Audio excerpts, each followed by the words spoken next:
Hello, everyone. We are going to start on our research essay today. If you haven't turned in your compare and contrast essay, go ahead and do that. There is a submission link under course content in the week 12 folder. I keep moving it up to the top and it keeps moving itself down to the bottom.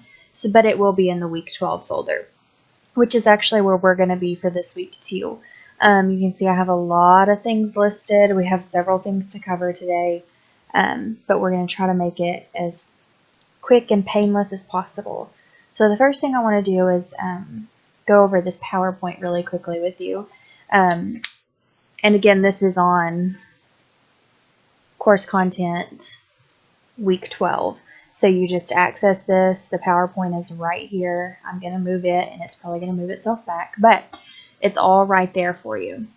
So here is this slideshow about the argument/research paper. Argument at its core, and it's fairly easy. We all have opinions about things, and in this paper you get to argue your opinion. You can't use I or you, but we've talked about this a little bit, and I just want you to state it like it's fact.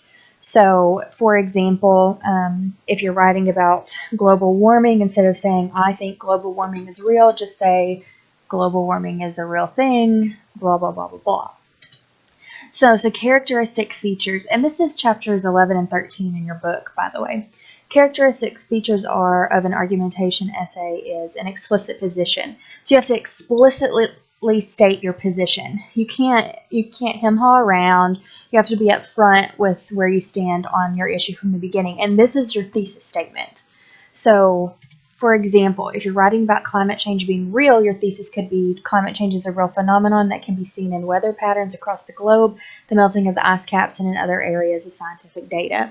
Your body paragraphs then go on to give examples of each of these 3 points, the melting of the ice caps, the weather pattern, and other scientific data.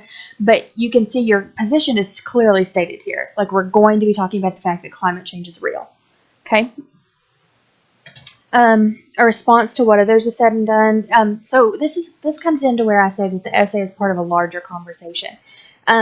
You're going to want to maybe address articles and people who disagree with you in your body paragraph. And that's kind of where your research comes in.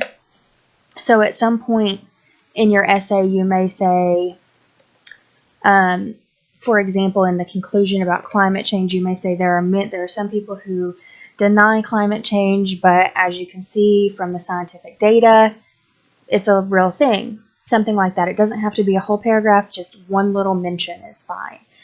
So background information, you're not going to have as much room for this in our paper, but in general, authors are expected to provide a great deal of background information to support their argument. Usually this is like historical background, definitions, or contextual knowledge, like layman's terms. So I'm not an electrical engineer. If you start talking about watts and circuits and energy and all of that, my eyes go glassy. So I would need you to define some of those things. And you might need to do a little bit of that in your essay. You got to keep in mind that your essay is being written for a general audience. You might know exactly what you're talking about, but you can't always assume that your reader does. So make sure that you're defining things and keeping it simple. And again, you're not going to have a whole lot of room for background info in your paper, and I will go over an outline for this paper as well, so we'll see how it's laid out. A clear indication of why this topic matters. Who cares? Why is this topic important? Why should people be motivated to do anything you say or listen to you? Okay? You have to tell people why this topic is important. So with climate change, you could say that excuse me. With climate change, you could say that it's important because people need to be doing more things to save the planet and so on and so forth. And you can say that in your introduction. In fact, that's where I would prefer you say it, is in your introduction, and then repeat it again in your conclusion. Good reasons and evidence. This is where research comes in. Your book says positions are only as good as the reasons and evidence that support them. So part of every author's task is arguing a position is to provide the strongest possible reasons for the position and evidence for those reasons.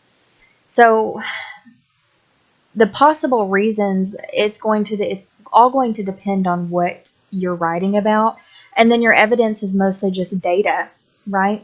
Numbers are always a good thing.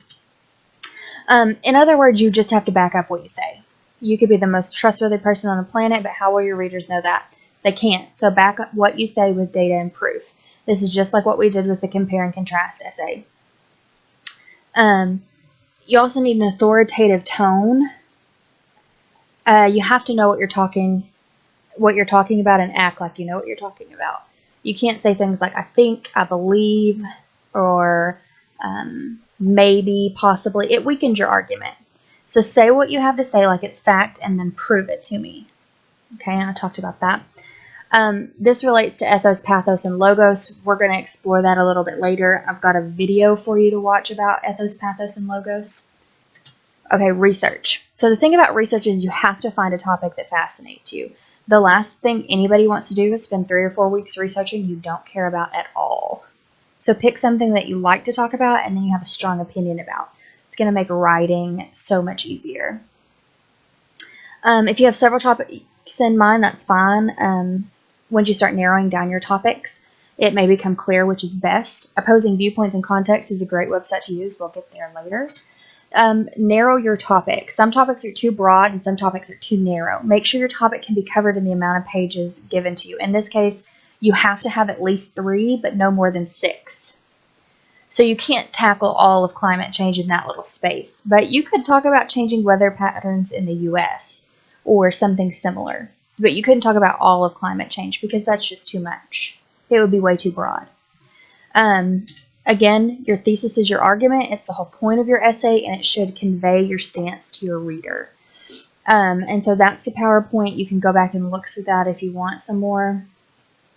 I'm also going to go over this assignment sheet. Okay, on the assignment sheet. Oh, it's opening on the other screen. Hang on. There we go. On the assignment sheet, you can see that the essay must be an MLA format, as always. It's got to be at least 3 pages long, no more than 6. Can't use I, you, very, a lot of, or any of those other forbidden words. You have to italicize your thesis statement. Your thesis statement must be arguable and supported with ethos, pathos, and or logos. And again, we're going to talk about that. I have a video for you to watch. You must have at least 3 reasons for your argument, no more than 6 reasons. So 3 body paragraphs, no more than 6 body paragraphs. You must have at least 4 reputable sources, and we're going to talk about sources in a minute.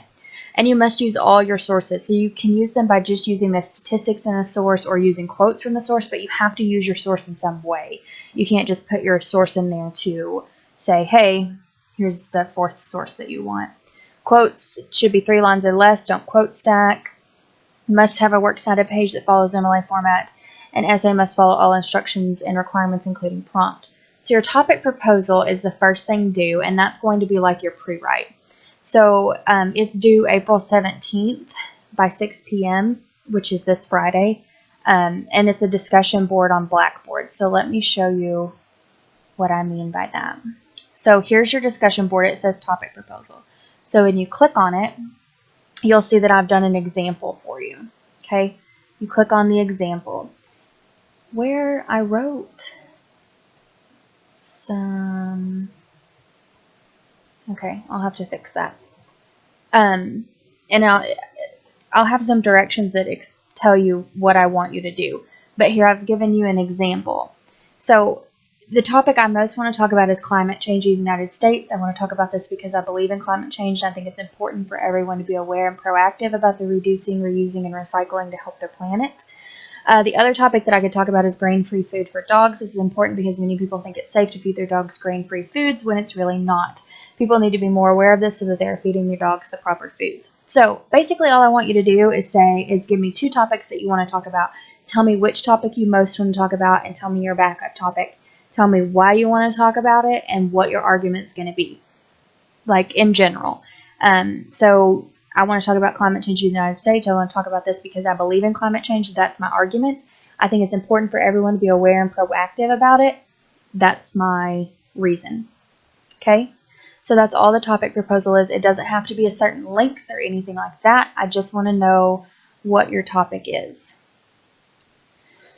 And again, I'm going to put some directions on it. I had directions. I don't know where they went. So back to the assignment sheet. Your rough draft is due Friday, April 24th via email. That's next Friday. And then once I get those, I'm going to turn around and we're going to do peer review that next week. And your peer review will be due May 1st. Your final draft is due the day of the final. Okay. So for my Monday, Wednesday people, it's Monday, May 11th by 6 p.m. For my Tuesday, Thursday people, it's Tuesday, May 12th by 10 a.m. I didn't pick these days or times. They were already set by the university, and I gave you the finals usually go for 2 hours. So on Monday, it's supposed to be Monday, May 11th from 4 to 6, and it's supposed to be Tuesday, May 12th from 8 to 10. So I gave you the latest possible time that I could. But that's when it's due, and there'll be a link on Blackboard to submit it. Now, what everybody is really dying to know, well, first, the only thing due this week is that discussion board post on your topic proposal. That's the only thing due this week. And then next week, your rough draft is due. So this week, all you got to worry about is the topic proposal. That's the only thing due for this essay. Now, you do have a worksheet that's due on Wednesday for my Monday, Wednesday people, or Thursday for my Tuesday, Thursday people. Remember this homework packet? It's due by 6 on Wednesday for my Monday, Wednesday people, and by noon on Thursday for my Tuesday, Thursday people. Email that to me, okay? Back to what I was saying. So those two things are due. At some point this week, I'm going to put up a journal, but I'll send you a separate email about that. So now here's what you really want to know about your topic. You get to pick your own topic. Completely anything you want it to be about. It must be arguable and narrow enough that you can cover it in no more than 6 pages. So there's some things you can't write about. You can't write about abortion. You can't write about gay marriage or any other LGBT issues. Marijuana, I don't want to read another essay about lowering the legal drinking age or any other topic I deem inappropriate or overdone. Most of these, it's not that they're inappropriate, they're just overdone. I've read hundreds of essays about these, and I just don't want to read anymore. Another one is paying student athletes. I don't want to read about that anymore. And I also don't want to read about breastfeeding versus bottle feeding. Those are all overdone. I don't want to read any about them. But those are pretty much the only things you can't write about. So I'm really open on this one. Now, I give you the essay rubric right here so you can look at that if you would like to. Now, let's talk a little bit about how to pick a topic, because that's probably a big one for most of you. Now, I contacted a very nice lady, Miss Veronica Stewart at the libraries, and she created this awesome little folder here for us, this research tips for your UAPTC libraries. So if you click on it, you have all this cool stuff. You have a file and a link to a YouTube video that shows you how to use the catalog, which that's where all the databases are. And guys, you pay a tuition, and part of that tuition goes toward keeping these databases so you can use them for research. So use them. We've got 2 databases here, Opposing Viewpoints in Context and ProQuest. And then she has the LibGuide, which this is examples and cheat sheets on formatting your paper and citing sources in MLA format. And then she's got a little thing here. It's a link to Ask a Librarian. And this is where you can email them if you have questions about how to use the library sources. Okay? So this is all really, really good information, and you can play around with all of this.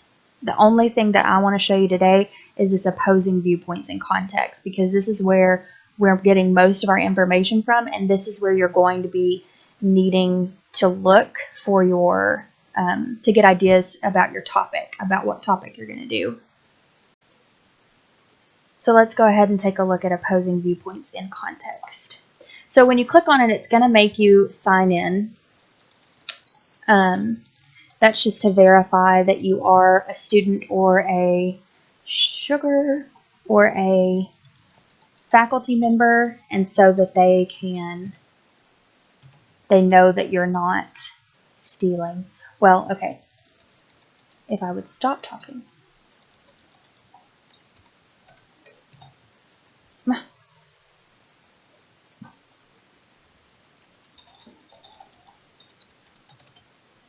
Oh my goodness. We may not be looking at this.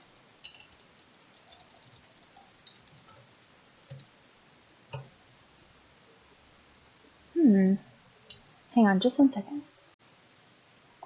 Okay, it just seems like a second for y'all, but that was about 30 minutes, an hour of changing my password and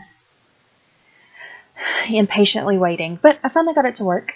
So as you can see, when you go into the opposing viewpoints and context, this is what you have, and if you'll scroll down, you'll see lots of, they call them issues, and you can browse them all, and it just puts them in alphabetical order. So you've got everything from maritime policy to Title IX to transgender rights, Twitter, culture of beauty, cults, criminal justice, creationism, medical care, net neutrality, oil pipelines, whistleblowers, WikiLeaks, elderly issues. There are tons and tons and tons and tons of stuff on here. So you just got to go through here and look through this and say, what am I interested in? So for me, I'm always interested in anything to do with health and medicine, so I might just click on the health and medicine topic and say, what if this is interesting? Sin taxes, that's interesting, PTSD, so on and so forth. So that's what you're doing for this week, essentially, is you're looking through this, picking out a few things that you think might be interesting. And you can't just say, oh, I want to talk about health insurance. What do you want to talk about health insurance? Okay. And then see, once you click on something, see you've got all these journals, infographics, news articles, viewpoints, images, magazines, videos, statistics, audio, websites. You've got so much that you can sort through. So there is a lot of information. You're going to be doing a lot of research. ProQuest is sort of the same. It's just a bigger database, and you can enter your search terms here if you want to try to use ProQuest. For the most part, again, opposing viewpoints and context is where you want to go. So, and here's the rubric if you want to look at it. I do give you some example research essays for you to read and look at. And then you need to watch this video on ethos, pathos, and logos. It's a YouTube video, and it's from Shmoop. And it talks about what ethos, pathos, and logos is and how to use them. So if you have any questions about that, you can email me. Okay, I think that's it. Again, all you have to do this week is turn in your topic proposal, and then we'll look at the outline and the sources and all of that next week. But for this week, you have to turn in your topic proposal, and don't forget that homework packet is due Wednesday and Thursday as well. So that's what you got due. If you have any questions, you can, of course, call me, text me, email me, whatever your preferred form of communication is. Just reach out to me. And that's all I have for you. So let me know if you need me. Thanks.